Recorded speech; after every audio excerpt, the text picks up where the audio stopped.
million stories about Jim Morrison, Bob Dylan, Lenny Bruce, the Sunday Morning, Orson Welles and John Huston turned up for brunch.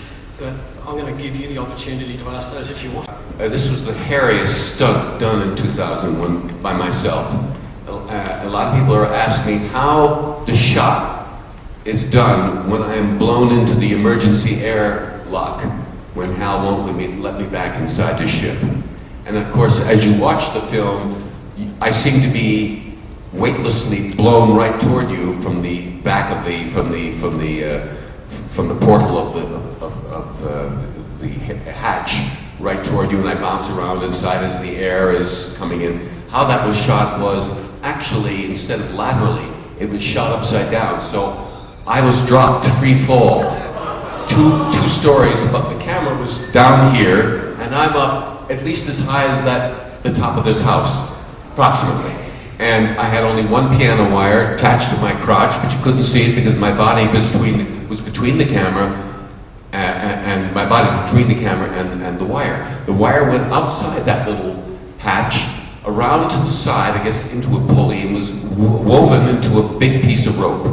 That piece of rope was in the hands of a circus roustabout who was on top of a platform that was even with the top of our set. So he was way up there, right next to me.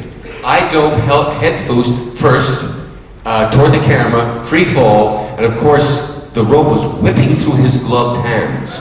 They had tied 2 knots, huge knots, so he couldn't miss them. And as soon as the knot reached his glove, he cinched it and jumped off the platform. Went hurtling to the ground, and I went hurtling back to the ceiling again.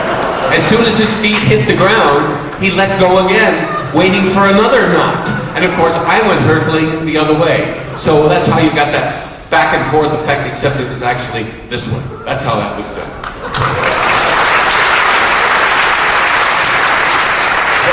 They couldn't use the stuff in that one because as I was hurtling toward the camera, I had to end up several inches away from the lens, and they couldn't have faked that. That amazing scene we go, it looks like a multi-dimensional gateway. Is there anything in the shooting script that kind of explained what kind of place you were going to before you actually reached that room? Not really. This film, there is a philosophy behind it, and I'm sure there was in Stanley's case. This film can be appreciated and understood on so many different levels. There's the mundane level, just the plot level. So, yes, I was going through some kind of, under the influence of the presence of the aliens, who you never actually physically see, which was very smart of Stanley to never. The imagination is always more clever than anything he could have possibly built, some kind of bug-eyed monster or something to indicate. The only thing we have is some kind of artifact that they produce, which is the monolith. So just as the apes were affected by the monolith, the monolith is suddenly outside the vicinity of Jupiter, and things begin to happen. And I've always interpreted that light show, known as the light show or the Stargate, as a voyage through time and space into some other dimension. If you know anything about string theory and membrane theory, they actually now today, many physicists feel that there are many, many, many universes, parallel universes. And obviously, if they were that advanced when we were ape men, you can imagine how advanced they would be today in the year 2001. And suddenly I end up in that strange, weird room. And it's only my interpretation, was that they were so advanced they had the power, in a sense, to go inside the human brain. What do? We take an animal and put them in a zoo and kind of throw a few things together, like branches, to make them think they're out in the jungle when actually they're in some downtown zoo somewhere. So we build a kind of artifact to make them feel at home. Well, the aliens, being so advanced, they don't have to build anything. They do it all inside the mind. They play our minds like a tape recorder. And for all they knew, they sensed habitat. Well, what habitat? It could have been my going through the Metropolitan Museum or through the Louvre and looking from some Louis XVI room that day, and that just happened to be where they stopped the tape. And so to make me feel comfortable while they were altering my existence and changing me as much as the apes were changed in the moment when he discovered the missing link, the bone. that my character who ages, and that's a metaphor, who ages, and the whole, I mean, in a way you can even look at it in terms of Oriental philosophy, death and rebirth, or many philosophies, that I had to die first before becoming, in some sense, as superior to my humanness as I was superior to the ape man, all with the effect of the presence of the alien. One more question. In the sequel 2010, I particularly liked your performance playing out the Berman character there. I'm just wondering what you thought of the film, and did you enjoy doing 2010? Honestly, it was a nice gig. It paid, helped pay the bills. It was not 2001, and that's not to take away from Mr. Hines. He put together a lot of people like the film, but it wasn't Stanley Kubrick, so it's not on that level. I've long been intrigued by a production still of a scene that wasn't included in the film that shows Dave Bowman playing the game against Hal. And I wonder if you remember doing that scene, and I wonder if Dave Bowman had any better luck against Hal than Frank did. That was just another scene that got cut from the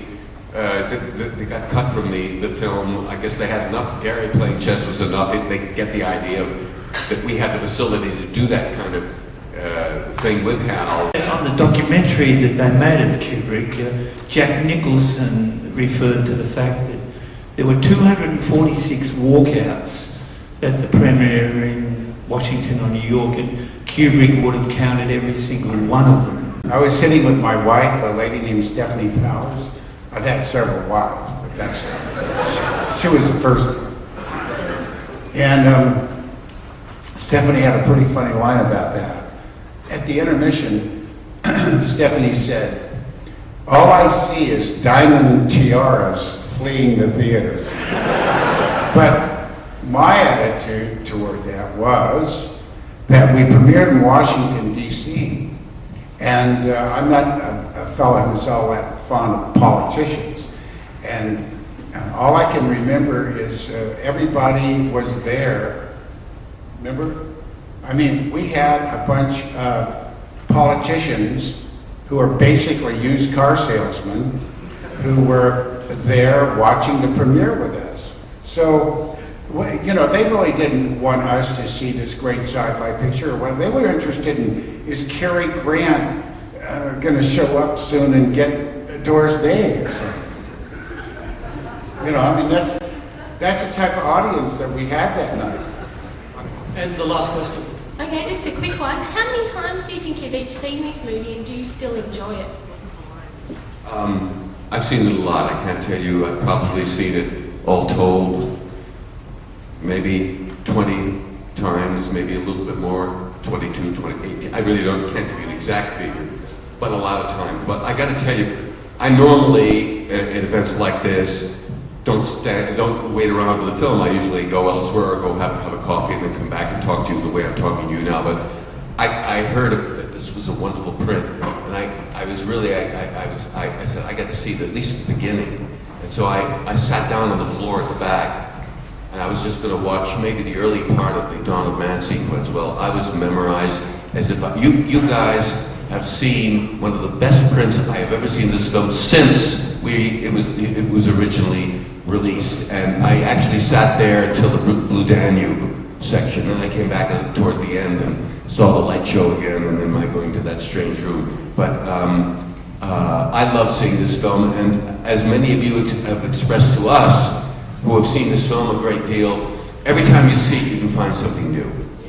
Apart from thanking Gary and Keir, I'd like to thank the Science Fiction Convention for making possible these guys to come out to Australia, and a special vote of thanks to George. Most of the income that's come into this theatre has gone back into it. The guy is a perfectionist. That's the main reason why you're seeing this print today in such excellent condition, in such excellent screening conditions. So I will drink to that. Well, we'll be on the table, so come say hello.